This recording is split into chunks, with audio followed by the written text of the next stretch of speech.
Look, I've made a statement with the Telegraph, and that's probably the best. I've thought about carefully how to put it, and that's probably the best thing that you could read. It's in the paper, it's all through the Murdoch Press News Limited today.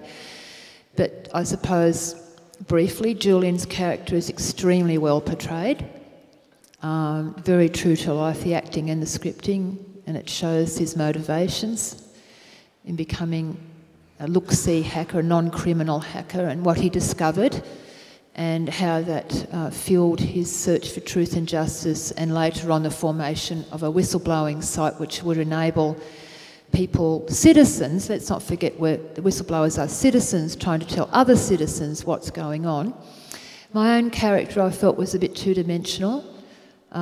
It had spun on the back of media myth, which is that I'm a left-leaning activist, which I'm not. There's nothing wrong with being a left-leaning activist, but I'm not one of them.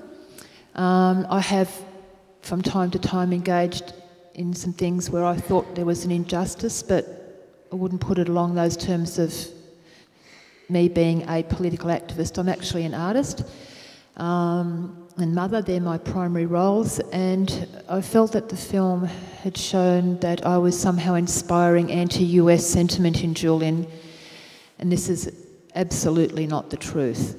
I've actually never pushed my kids to believe anything politically. I don't believe in that. I think they should make up their own minds. I've more taught them to think critically, and I've actually learnt far more from my son than he's ever learnt from me. I actually didn't really have a full political awakening until WikiLeaks. And then, of course, there's the...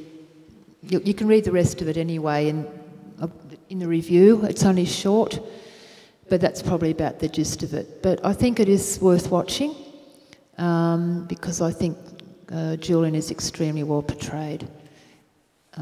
It felt like I was actually looking at my own son at times. But read the review in the Herald Sun and the Telegraph and the Courier Mail prior to watching the movie, if you would, because there are some inaccuracies, but if you can, bear in mind that they're probably just put in for dramatic tension and not take them on board as fact, then probably the spirit of the movie is pretty good.